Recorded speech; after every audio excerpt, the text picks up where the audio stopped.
तो भाई देखो, ये कल हम लोग ने जो था वो हम लोगों ने ये चीज़ करी थी अपना प्रोडक्शन। प्रोडक्शन क्या होता है। फिर हम लोगों ने देखा था कि यार ट्रांसफॉर्मेशन प्रोसेस क्या चीज़ होती है। इनपुट इनपुट प्रोसेस आउटपुट हम लोग ने ये चीज़ देखी थी। फिर हम लोग ने एडिंग वैल्यू समझा था कि क्या है। और रिसोर्सेज देख ली थी कि भाई land, labour capital, enterprise, intellectual capital, ये सारी चीज़ें क्या चीज़ है। ये हम लोगों ने कल देखा, ठीक है। आज जो है हम लोग ये समझेंगे सेक्शन 4 का दूसरा पार्ट है इफेक्टिवनेस, एफिशिएंसी एंड प्रोडक्टिविटी। अच्छा जी। देखो, प्रोडक्शन वर्सेस प्रोडक्टिविटी दोनों के बीच में क्या फ़र्क है। मैंने कल बताया था प्रोडक्शन इज बेसिकली कि आप कितनी कैपेसिटी में एक चीज़ को, कितनी कैपेसिटी में एक चीज़ को बना रहे हो, मतलब आपकी मैक्सिमम कैपेसिटी क्या है बनाने की, ठीक है ना। तो एक तो हमारे पास प्रोडक्शन ये होती है चीज़ ना कि हम लोग कंपनी में हम लोग कितना बना सकते हैं। ठीक है, productivity is basically totally depends on the efficiency of your labour और योर कैपिटल। कैपिटल में मशीनरी जो आती है, ठीक है ना। अब मिसाल के तौर पे हमारे पास इसमें जो है प्रोडक्टिविटी की, यहाँ तक बात करते हैं, प्रोडक्टिविटी होती है जब आपके यहाँ पे नो वेस्टेज हो। जितनी कम वेस्टेज होगी, जितना एफिशिएंटली काम होगा, उतना ज़्यादा अच्छा आपके यहाँ पे प्रोडक्टिविटी होगी, ठीक है ना। अब दो किस्म की प्रोडक्टिविटी है, एक लेबर है, एक कैपिटल है। ये हमेशा बात याद रखना कि कैपिटल प्रोडक्टिविटी जो होता है ना, वो हमेशा लेबर प्रोडक्टिविटी से ज़्यादा ही आता है, क्योंकि कैपिटल मीन्स कि हम लोग मशीनरी पर काम कर रहे हैं, टेक्नोलॉजी को यूज़ कर रहे हैं।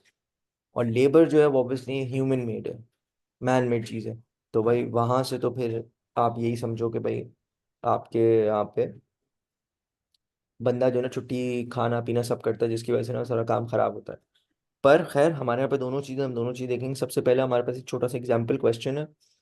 एग्जाम्पल क्वेश्चन क्या बोल रहा है, ये बोल रहा है कि भाई आपके यहाँ पर 2014, 2015 और 2016 में 10,000, 20,000 और 25,000, ठीक है ना। ये तीन किस्म के आउटपुट्स और हर साल हो रहे हैं, ठीक है ना। ठीक है। अब इन्होंने बोला है कि जब आपके यहाँ पे 10,000 वर्कर्स काम कर रहे, मतलब 10,000 का आउटपुट था, तुम्हारे यहाँ पे 30 वर्कर्स काम कर रहे थे। अब आउटपुट पर वर्कर निकालना है, दैट इज आपको प्रोडक्टिविटी निकालनी है। तो किस तरह से निकलेगी, it would be 10,000 divided by 30, ठीक है। तो इसको डिवाइड करोगे, आंसर आपका आएगा 333। यहाँ लिखेंगे 333, ये हो गया मेरा 2014 का। फिर आता है हमारे पास ये वाला। इसमें भी वही करना है। 2015 में जब आप करोगे 20,000 को डिवाइड बाय 4, तो 4, 4 1 4, 4 5 20, तो ये आपके पास 500 आ जाएगा। फिर 2016 में भी यही केस है। 2016 में 25,000 यूनिट का आउटपुट था और 50 नंबर वर्कर्स काम करते हैं। इसको कैंसिल किया, 5 1 5, 5 5 25, 500 मेरा ये आंसर आ गया, ठीक है। अब मुझे सवाल ये आप लोगों से कि बताओ किस साल में प्रोडक्टिविटी इंक्रीज हुई है। 2015-16। 2015 में। जी। अच्छा जी। देखो, 2015 में हमारी ऑफिशियली इंक्रीज हुई है प्रोडक्टिविटी। 2016 अगर किसी ने लिखा तो आंसर गलत हो जाएगा, इसलिए क्योंकि 2016 में प्रोडक्टिविटी इंक्रीज नहीं हुई है। क्या वजह मैं आपको बताता हूँ। देखो, इन्होंने 10,000 यूनिट्स बनाए और 30 वर्कर्स बना रहे थे।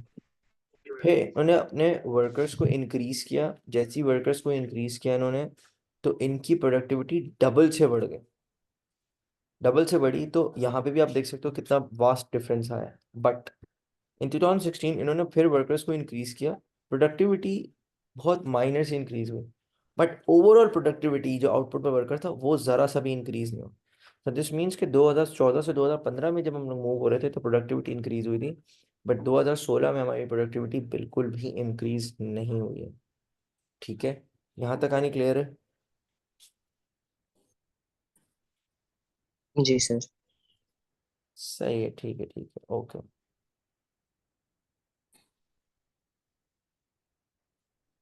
इसके बाद देखो हमारे ये पास दोबारा क्या, से। क्या चीज़, क्या दोबारा समझाऊँ। यही प्रोडक्टिविटी वाला। अच्छा भाई देखो, मैं ये बोल रहा हूँ कि हमारे यहाँ पे 2014 से 2015 में कंपनी ने जो केक्स बना रही थी उसने 10,000 केक्स बनाए, जिसमें नंबर ऑफ वर्कर्स जो है ना 30 लगे हुए। तो आउटपुट पर वर्कर जो था ना वो 333 आया। फिर 20,000 केक्स जब बनाना शुरू करे तो उस वक्त इन्होंने अपने वर्कर्स को इंक्रीज किया, ठीक है ना, मतलब 20,000 को डिवाइड बाय 40 किया तो हमारा 500 आया आंसर। तो इससे ये जाहिर हुआ कि पिछले साल से इस साल में प्रोडक्टिविटी इंक्रीज हुई है, आउटपुट पर वर्कर की। फिर हुआ ये, इन्होंने फिर से अपने वर्कर्स को इंक्रीज किया, अपना आउटपुट भी इनका इंक्रीज हुआ। इतना कोई बड़ा मेजर डिफरेंस नहीं आया पर चलो आया। बट जब ओवरऑल आउटपुट पर वर्कर की बात हमने करी तो उसमें ज़रा सा भी कोई इंक्रीज नहीं आया, उसमें कोई भी प्रोडक्टिविटी जो है ना वो इंक्रीज नहीं हुई। तो हम क्या लिखेंगे, हम बोलेंगे 2014 से 2015 में जो डिफरेंस है वो प्रोडक्टिविटी इंक्रीज हुई है, ओवरऑल प्रोडक्टिविटी। बट जब 2016 में हम पहुंचे तो प्रोडक्टिविटी में ज़रा सा भी कोई फर्क नहीं आया, सेम 500 की 500 रही है। क्यों? क्योंकि अगर मैं ये कहता कि 50 है ये और यहाँ पे 30,000 प्रोडक्शन होती, ये 600 आता, तो मैं कहता कि हाँ यार अब प्रोडक्टिविटी इंक्रीज हुई है। लेकिन 2016 में ये कांस्टेंट रही है तो हम इसको प्रोडक्टिविटी इंक्रीज नहीं मानेंगे। ठीक है। हाँ सही है। अच्छा अब देखो हमारे पास ना ये 3 मार्कर क्वेश्चन आता है, प्रोडक्टिविटी को इंक्रीज कैसे करते हैं। ये 3 4 तरीके जो आपने स्टेट डाउन करने का, नॉर्मली ये वेज जो होते हैं ना अपने स्टेट करने हैं। तो भाई पेपर में आप स्टेट का क्वेश्चन आए तो आपने लिखना उसको पैराग्राफिकल फॉर्म में ही है। But the only thing is कि उसको ना पॉइंटर्स ही बनाने हैं। जैसे आपने लिखा improve quality control and assurance, ये लिखने के बाद कॉमा फुल स्टॉप डाला, इम्प्रूव एम्प्लॉय मोटिवेशन, ये लिखा आपने, फिर फुल स्टॉप डाला, इंट्रोड्यूस न्यू टेक्नोलॉजी। मतलब इसको इस बुलेट फॉर्म्स में नहीं लिखोगे, लाइन में लिखोगे, इम्प्रूव क्वालिटी क्वालिटी ये लिखा full stop, introduce new technology full stop, training provide training to the workers लिख दिया full stop, improve inventory control full stop. 3 4 points आपने डाले, आपको 3 मार्क्स मिल जाएंगे। स्टेट का मतलब ये होता है कि आपने काइंड ऑफ स्टेटमेंट छोटी सी लिखनी है, लेकिन पैराग्राफिकल फॉर्म में, बुलेट फॉर्म में नहीं। तो भाई यही है कि हमारी प्रोडक्टिविटी बढ़ती है इसी तरीके से कि भाई हमारी क्वालिटी कंट्रोल और एश्योरेंस अच्छा हो जाए, हमारा एम्प्लॉय की मोटिवेशन अच्छी करो, हमारे यहाँ पे टेक्नोलॉजी मतलब एडवांसमेंट लेकर आओ, इन्वेंट्री कंट्रोल अच्छा करो, और सबसे मेजर अपने वर्कर्स को ट्रेनिंग दो। ठीक है। इसके बाद हमारे पास आता है एक बहुत मेजर क्वेश्चन है जो कि 2 3 बार पेपर्स में सवाल आया गया है, लेकिन बच्चों ने इसको अच्छे तरीके से एंटरटेन नहीं किया। That is raising productivity and answer to all the problems. अब बच्चों ने क्या लिखा, यस रेजिंग प्रोडक्टिविटी आंसर, और फिर ये सारी बातें लिख दी, विच इज रॉन्ग। वो आपसे एक बैलेंस स्टेटमेंट मांग रहा है, आपने क्या लिखना है, एक प्रोडक्टिविटी। अब मतलब देखो, हो सकता है कि प्रोडक्टिविटी इंक्रीज करना आपकी प्रॉब्लम का सोल्यूशन हो, लेकिन वो सोल्यूशन खाली है कि प्रोडक्टिविटी इंक्रीज होगी तो ओवरऑल प्रॉफिट्स बढ़ेंगे, कस्टमर कंप्लेन्स कम होंगी, देन आपका ब्रांड इमेज ये इम्प्रूव होगा। बट यहाँ पे उसने सवाल पूछा है कि प्रॉब्लम्स खत्म होंगी। ठीक है ना, तो सर क्या मैं डिस्कस कर सकता हूँ इस आंसर में? यस आप कर सकते हो, लेकिन देखो इस तरीके से कि प्रॉफिट्स हाँ बढ़ रहे, कस्टमर कंप्लेंट्स बढ़ी, बट ये देखो क्या कह रहा है, if the product is not very popular among customer then there is no use of increasing productivity. जब एक पर्टिकुलर प्रोडक्ट की मार्केट में डिमांड ही नहीं है, ऐसे प्रोडक्ट की प्रोडक्टिविटी को इंक्रीज करने का फायदा क्या है? इसलिए क्योंकि जब मार्केट में किसी की डिमांड ही नहीं है और आप उसकी प्रोडक्टिविटी इंक्रीज करोगे तो आपकी कॉस्ट बढ़ेगी, आप कुछ कमाओ पाओगे नहीं। फिर greater efforts from workers to increase could lead to much higher wages. जो सबसे ज्यादा अच्छी प्रोडक्टिविटी करने वाला बंदा होगा ना, उसकी जो वेज डिमांड होगी ना वो ज्यादा होगी, हमेशा वो ज्यादा पैसे मांगेगा।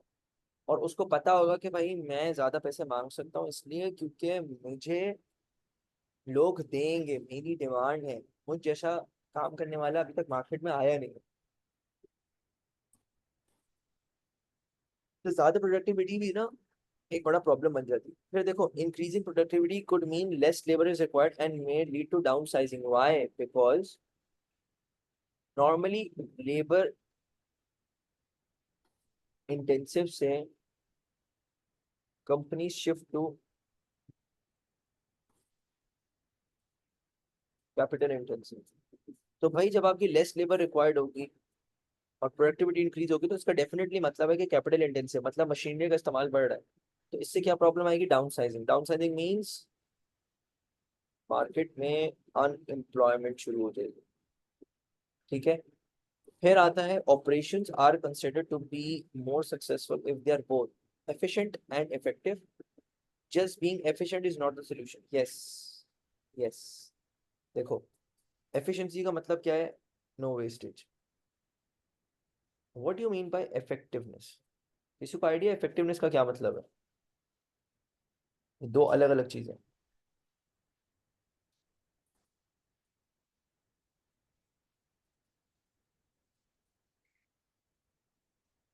एनीवन? किसी को आइडिया? नहीं सर। No idea. देखो, इसके ऊपर ना एक 100% एक डिफरेंट क्वेश्चन आता है। अब तो इफेक्टिवनेस और एफिशिएंसी की ना दो दो मार्क के डेफिनेशन आते हैं। पहले 4 मार्क का ना डिफरेंस क्वेश्चन आता है कि what is the difference between effectiveness and efficiency. Efficiency का मैंने मतलब बता दिया। इसका मतलब होता है नो वेस्टेज। आपका कस्टमर जो आपका जो एम्प्लॉय है वो बहुत अच्छे से काम कर रहा है, मोटिवेटेड है, रिसोर्सेज को जाया नहीं कर रहा, एलोकेशन ऑफ रिसोर्सेज प्रॉपर हो रही है। ठीक है ना? सेलिंग प्राइस बढ़ाओ, पैसे मटेरियल कॉस्ट कम करो। ये होती है एफिशिएंसी। इफेक्टिवनेस होता है when you are actually customer oriented. Customer oriented बोल दो या कस्टमर स्पेसिफिक बोल दो। ये दो बातें हैं। क्यों? देखो, कस्टमर ओरिएंटेड का मतलब है कि भाई एक होता है कि मैं चीज बना के दे दूं, जबरदस्ती कस्टमर के साथ करूं, कस्टमर कहेगा नहीं आप मुझे तो इस्तेमाल नहीं करनी, मुझे चीज चाहिए नहीं। कस्टमर ओरिएंटेड या कस्टमर स्पेसिफिक का मतलब होता है कि आप कस्टमर जो डिमांड कर रहे हैं आप वो चीज डिजाइन करो, वो चीज बना रहे हो आप। तो उससे फिर ये होता है कि ना आपका जो काम है ना उसको इफेक्टिवनेस कहलाई जाती है। कस्टमर आपसे खुश होना चाहिए। ठीक है। अब जैसे मैं हूँ, मैं पढ़ा रहा हूँ, मैं फिजिकल क्लास में मस्तियाँ भी कर रहा होता हूँ। मुझे पता है कि मेरा स्टूडेंट जा रहा है वो मस्ती हो रहा है, उसको अगर मैं ये बिजनेस स्टडीज पढ़ाऊंगा ट्राई सब्जेक्ट में, बोर होगा। तो what I have to do is I have to just joke around stuff, चीजें करनी है जिससे मेरा जो स्टूडेंट है ना वो खुशी खुशी पढ़े मेरे साथ। तो I have to be effective, मेरी क्लास इफेक्टिव होनी चाहिए। एफिशिएंसी तो मुझे पता है मेरे अंदर है कि मैं अच्छे से पढ़ा दूंगा, कवर करा दूंगा कोर्स। इफेक्टिव मीन्स ये है कि सबको लेकर चलो। कस्टमर जो मांग रहे हैं सर, कभी बोलते हैं सर खाना खिलाते हैं, भूख लग रही है, तो वही खाना खिला दिया। ये हिसाब किताब होता है। अब मतलब समझ में आया है? तो ये पूरा पैराग्राफ आपको याद होना चाहिए। It should be learn by heart. याद होगा तो आपको ये normally AS P1 section A में भी पूछता है, AS P2 पार्ट ए में भी पूछता है। क्वेश्चन नंबर 1 में भी आ सकता है, क्वेश्चन नंबर 2 में भी आ सकता है। तो ये याद होना चाहिए। ठीक है, यहाँ तक क्लियर है? जी जी। ओके। अब आ जाओ इसके ऊपर, लेबर इंटेंसिव और कैपिटल इंटेंसिव। इस सवाल को कराने से पहले पहले हम लेबर इंटेंसिव और कैपिटल इंटेंसिव को समझते हैं। देखो, लेबर इंटेंसिव क्या चीज है? लेबर इंटेंसिव का मतलब बहुत ईजी है भाई, लोग काम कर रहे हैं।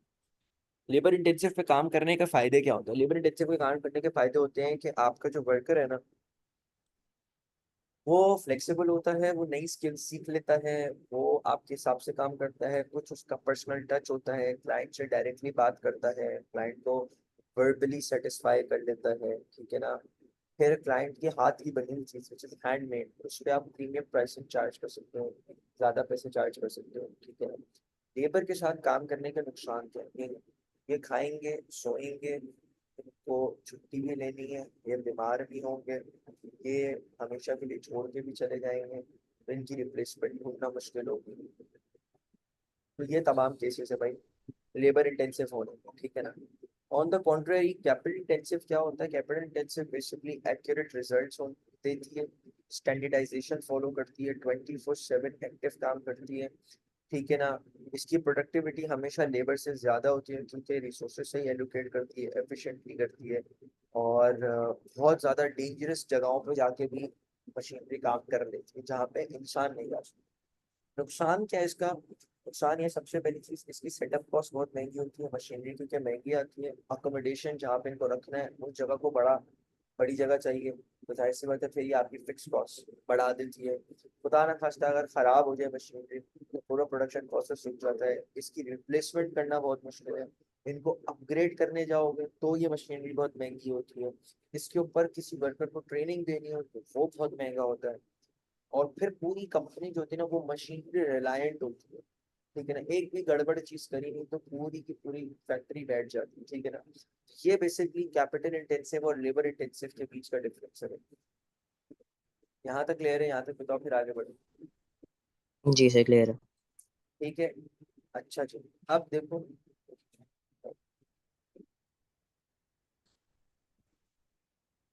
इसमें ये सवाल, factors to consider when deciding between capital intensive labour intensive. देखो हमें कॉन्सेप्ट पता है क्या है कैपिटल लेबर के बीच में, तो सर हमें वो सवाल क्यों नहीं किया इसने? देखो वो आपकी लक के ऊपर है कि बच्चों वाला सवाल है। नॉर्मली आपसे थोड़ा सा ये देखो, ये आपको 5 पार्ट का क्वेश्चन, ये P1 section A, S level, ठीक है ना, ये पूछता है। और ये नॉर्मली 5 मार्क का सवाल है। वो क्या पूछ रहा है कि यार कौन सी सिचुएशन है जहाँ पे कैपिटल इंटेंसिव यूज करें या लेबर इंटेंसिव में। चलो पढ़ते हैं। The nature of the product that needs to be produced, such as if tailor-made products are produced, then labor-intensive methods will be suitable. मिसाल के तौर पे हम लोग को जॉब प्रोडक्शन करनी है। जॉब प्रोडक्शन इज बेसिकली जैसे कि आपने अपना कोई सूट सिलवाना है। सूट सिलवाने के लिए अब आप लड़कियों के कपड़े ले लो, आप लड़कों के कुर्ते शलवार ले लो, मतलब 3 पीस सूट्स ले लो, ठीक है ना, शर्ट्स ले लो। अगर आप सिलवाने जाते हो तो आप किसी मशीनरी को ये खड़े होकर अपनी स्पेसिफिकेशन नहीं समझा सकते कि भाई यहाँ से ऐसे कट चाहिए, इसमें ऐसे बटन चाहिए, ऐसी लेस चाहिए। You need to have a person, individual, जो कि खड़ा हो आपकी बात को समझे और फिर वो मशीनरी को इस्तेमाल करके, मतलब वो मशीनरी को अपने हिसाब से मेंड करेगा और फिर आपकी चीज तैयार करके देगा जो आपको चाहिए। ठीक है ना। तो नेचर ऑफ द प्रोडक्ट पे डिपेंड करता है कि चाहिए क्या। हैंडमेड है तो हैंडमेड ही चलेगा भाई, आपको यहाँ पे मशीनरी का कोई काम नहीं। ठीक है, एक बात ये हो गई। फिर the scale of production of business should be considered. The larger the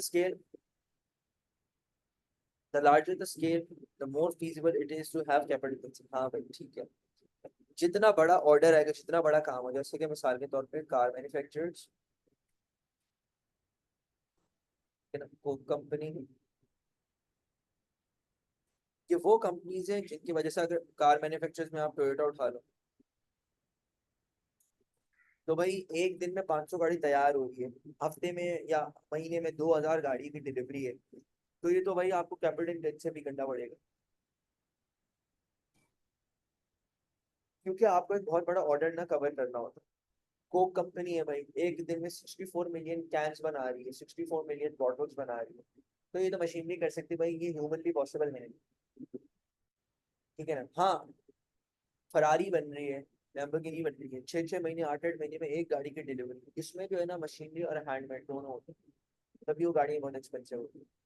ठीक है, फिर तीसरा पॉइंट है, the business should consider there financial position, the most important factor. भाई तुम्हारे पास पैसा कितना है? अभी मैंने समझाया कि कैपिटल इंटेंसिव सेट करने में मशीनरी बहुत ज्यादा है, उसकी जगह बहुत ज्यादा महंगी, अकोमोडेट करना बहुत महंगा, फिर लेबर को ट्रेन करना बहुत महंगा। तो तुम्हारे पास अगर पैसे नहीं है, इन शॉर्ट अगर तुम्हारी लिक्विडिटी पोजीशन अच्छी नहीं है, बैंक में इतना पैसा नहीं, तो आप कैपिटल इंटेंसिव नहीं कर सकते। You have to stick with labour intensive, इसमें आपकी ग्रोथ छोटी होगी।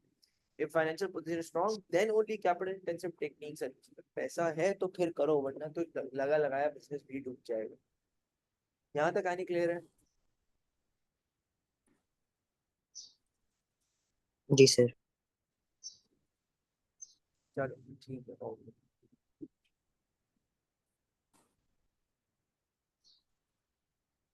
अच्छा जी, अब देखो हमारे पास 2 पॉइंट्स और है इसमें। Business cost also consider the cost of production. Okay, cost of production भी देखनी है, क्या लेबर सस्ता पड़ रहा है हमें या कैपिटल सस्ता पड़ रहा है। ठीक है, मैं आज मशीनरी लगाता हूँ, एक दफा मैं महंगा आइटम लगा लेता हूँ, उसके बाद ये इतनी प्रोडक्शन मुझे करके देगा कि विद इन 2 to 3 मंथ्स में मेरी लगाई हुई मशीनरी पे पैसा जो है ना वो रिकवर हो जाए। इतना ऑर्डर आ रहा है, इतनी चीज आ रही है, तो मैं पैसा अपना निकाल लूँ। अदरवाइज छोड़ो यार, लेबर से ही काम लेते हैं, लेबर हमें सस्ती पड़ती है। ठीक है, फिर last point is business should consider the product range that it needs to be produced. If large variety needs to be produced, then it would be recommended that labor-intensive process to be used as capital service generally used when standardized products are. देखो, हम लोगों को large variety बनानी, मतलब हम लोग जो है, मतलब पूरे महीने का ऑर्डर आ गया, तुम्हें चेयर्स बनानी, और हर चेयर एक दूसरे से डिफरेंट होनी चाहिए। तो भाई सर आपने तो अभी बोला लार्ज क्वांटिटी आएगी तो कैपिटल इंटेंसिव होगा। यस बिल्कुल मैंने कहा, पर वो आपसे वैरायटी मांग रही है चेयर, हर चेयर जो डिफरेंट होगी, तो you need to have labour, क्योंकि लेबर ही समझेगी ये बात। मशीनरी क्या करती है, एक स्टैंडर्डाइज्ड प्रोडक्ट बनाती है। स्टैंडर्डाइज का मतलब कि एक जैसा चीज पूरे 500 यूनिट्स बनाने, और 500 यूनिट्स एक दूसरे से बिल्कुल सेम टू सेम है। ये लेबर के लिए मुश्किल है, क्योंकि इट्स अ रिपीटेटिव टास्क, और बंदा इसमें फंसता है, बंदा कहता है अबे यार ये क्या है। अदर देन दिस, जब आप लेबर की बात करते हो, लेबर जो है वो आपके काम को समझेगा और हर चेयर को डिफरेंट है। वो बोले अगर फॉर एग्जांपल ऑर्डर आ जाए 500 ब्लू कुर्सियां चाहिए, तो फिर आप कैपिटल इंटेंसिव यूज करोगे, क्योंकि 500 ब्लू कुर्सियां वो झटके में बना के आपको देती है, स्टैंडर्डाइज प्रोडक्ट। पर लेबर में ऐसा नहीं। तो भाई ये 5 मार्कर का क्वेश्चन है, ये पेपर में आता है, यू हैव टू लर्न। अगर पेपर में आ जाए तो बहुत अच्छी बात है, तुम्हें याद होनी चाहिए। ठीक है, ओके।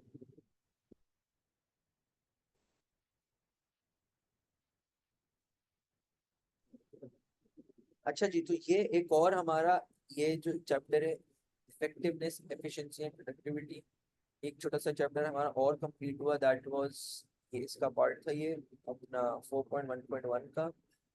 फिर ये 4.1.2 था, ये हो गया। अब आई एम मूविंग टू 4.2.1। ठीक है ना।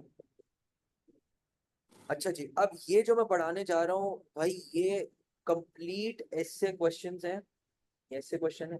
P1 सेक्शन बी में भी इसका क्वेश्चन आता है, और ये 12 मार्क का सवाल है जो पेपर में आए। आपसे वो पूछते हैं ऑपरेशनल प्लानिंग कैसे की जाती है, व्हाट इज ऑपरेशनल प्लानिंग। ठीक है ना, operational planning basically is a combination of strategies and decisions. ठीक है ना, जिसमें आप कस्टमर की एक्सपेक्टेड डिमांड को पूरा कर रहे हो। आप किसी तरीके से कस्टमर की एक्सपेक्टेड डिमांड को आप पूरा करते हो, और एक ऑपरेशनल चीज को आप शुरू करते हो। तो ये सब शुरू करने से पहले, आपको कोई भी काम करने से पहले you need some planning, you need some decisions to be taken. ठीक है ना। तो अब देखो हमारे पास क्या है इसमें, ऑपरेशन डिसीजन का सबसे पहला फैक्टर जो आपको चाहिए, मतलब कोई भी काम करने से पहले आपको क्या चीज कंसिडर करनी है, that is point number 1, the link with marketing. ठीक है ना, the link with marketing means कि आपका जो मार्केटिंग डिपार्टमेंट है उसको पता होना चाहिए कि भाई जब ये काम शुरू होगा तो वो रिसर्च करे मार्केट में क्या चीज चल रही है। क्यों, क्योंकि देखो मैच द प्रोडक्शन, ये क्या लिखा हुआ है, match the production levels with the sales forecast, so in order to avoid over or under production, minimize inventory holding and wastages cost, employ and keep appropriate number of staff. In order to plan and take decision regarding the future production levels, the operation manager will need to have sales forecast. ये sales forecast कहाँ से आएगी, market department का काम। Market department क्या करेगा, R&D करेगा। R&D is search and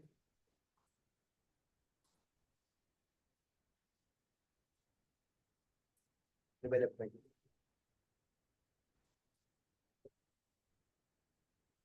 now जब ये मार्केटिंग डिपार्टमेंट R&D कर लेगा, एक रिसर्च वर्क कर लेगा, उसके बाद उसको सामने आएगी कि मार्केट की एक्चुअल डिमांड क्या है, मार्केट क्या मांग रही है और मार्केट की एक्चुअल डिमांड क्या है। फिर उससे क्या फायदा होगा, उससे फायदा ये होगा जब एक्चुअल डिमांड सामने आएगी तो उस हिसाब से आप इन्वेंट्री रखोगे, उस हिसाब से आप वेस्टेज कॉस्ट दिमाग में रखोगे, उस हिसाब से आप नंबर ऑफ स्टाफ रखोगे अपना, उस हिसाब से अपने प्रोडक्शन लेवल रखोगे। कितनी मशीनरी लगेगी, कितना लेबर लगेगा, कितनी इन्वेंट्री की जगह होनी चाहिए, कितनी बड़ी जगह होनी चाहिए, मेरी कॉस्ट क्या होनी चाहिए, मुझे अपनी सेलिंग प्राइस क्या सेट करनी है। ये सब जो है ना आफ्टर द रिसर्च वर्क आपकी अब एक्चुअल डिमांड आपके सामने आ जाएगी। देखो एक्चुअल डिमांड ये अभी भी नहीं होती, मार्केट की डिमांड कुछ भी हो सकती है, लेकिन मैं ये कहता हूँ कि जब रिसर्च कर लेते ना तो कुछ प्रिडिक्टेड या एस्टिमेटेड डिमांड आप सामने निकाल लेते हो कि यार मुझे लगता है कि इतने यूनिट्स बिक जाएंगे मार्केट। ठीक है, यहाँ तक आनी क्लियर है?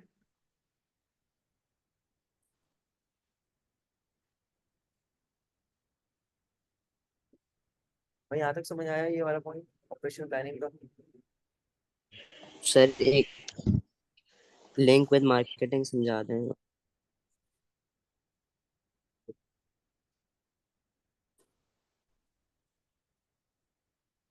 भाई लिक्विडिटी मार्केटिंग है कि जब आपकी जो कंपनी है ना उसमें बंदा R&D कर रहा हो, रिसर्च एंड डेवलपमेंट कर रहा हो, और उसमें क्या होता है। अच्छा गाइस, एक मिनट रुकना यार, ओके।